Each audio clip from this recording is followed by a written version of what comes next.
20,000 रुपये per month 20 साल तक, और हमारी नौकरी जो बची है वो 17-18 साल बची है, तो हम उतना पे करेंगे।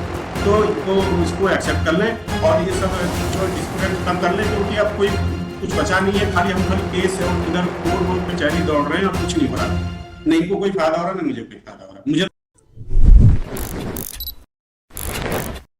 ज्यादा हाईली रिजनेबल है, और ये तो इसलिए है कि 31 लाख को मान लें, और बहुत ज्यादा अगर इनकी बात अगर रखनी है तो मैं 50,000 और बढ़ जा रहा हूँ और इसको मान लें। ये तो आपकी पे भी तो बढ़ती रहेगी धीरे धीरे, पे बढ़ती रहेगी, उसी हिसाब से सर आपका प्रमोशन होगा, आपको रिटायरमेंट तक हम EMI देंगे सर, कम से कम 20,000 रुपये पर मंथ 20 साल तक, और हमारी नौकरी जो बची है वो 17-18 साल बची है, तो हम उतना पे करेंगे।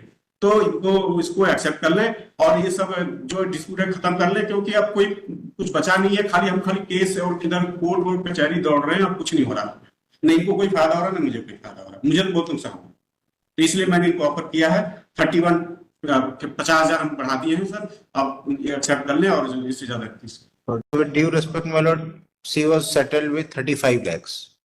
Rest of I have left to the court, my lord. 35 lakhs she was.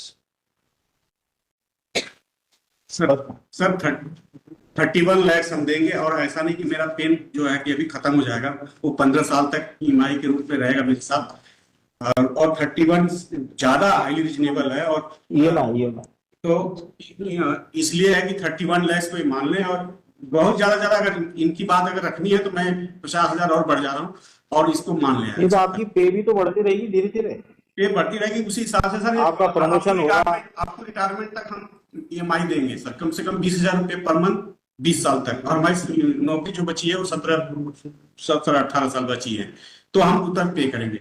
तो इसको एक्सेप्ट कर लें और ये सब जो डिस्प्यूट खत्म कर लें, क्योंकि अब कोई कुछ बचा नहीं है, खाली केस है और इधर कोर्ट पे चैरी दौड़ रहे हैं और कुछ नहीं हो रहा, नहीं इनको कोई फायदा हो रहा, ना मुझे कोई फायदा हो रहा, मुझे तो बहुत नुकसान हो, तो इसलिए मैंने इनको ऑफर किया है 50,000 हम बढ़ा दिए हैं सर, आप एक्सेप्ट कर लें, और इससे ज्यादा 31।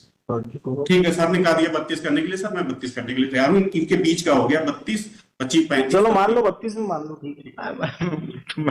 मैं तो my lord, चलो उसका प्रेयर बता दिया कि, लेकिन hurdle is that my lord, this petition is against section 9 of the Hindu marriage act that was filed by the wife before the trial court, that was decreed in favor of wife.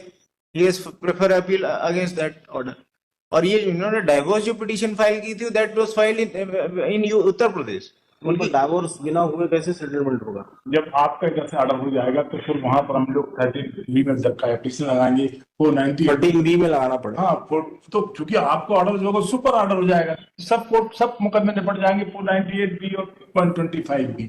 ये लोग ने वहां पर MS के लिए settle कर लिया। That is jurisdiction of Uttar Pradesh, UP में चल रहा है। ये सेक्शन 9 है, ये सेक्शन 9 है ये।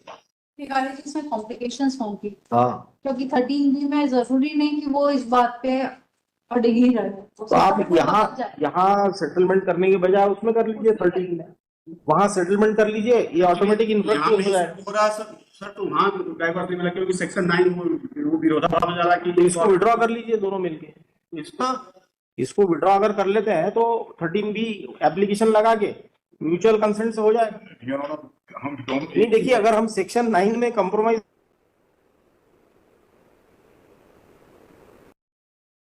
एप्लीकेशन दे दीजिए with affidavit of both the parties stating that we want to settle the issue for amount of इतना बिफोर द कोर्ट, जहां भी केस पेंडिंग है, इसलिए हम इसको विड्रॉ करना चाहते हैं। ये ऑन रिकॉर्ड हो जाएगा, ये ऐसा हो जाएगा तो ऑन रिकॉर्ड आ जाएगा, तो फिर सब सेटल हो जाएंगे। ठीक है, इसमें लिखिए learned council for the parties submit that they would file joint application for compromise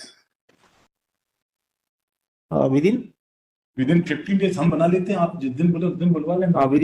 within a period of 15 days along with the affidavit of both the parties. मैं कंप्लीट कर लूंगा अपने आप। Place this case in the week commencing 16th of December.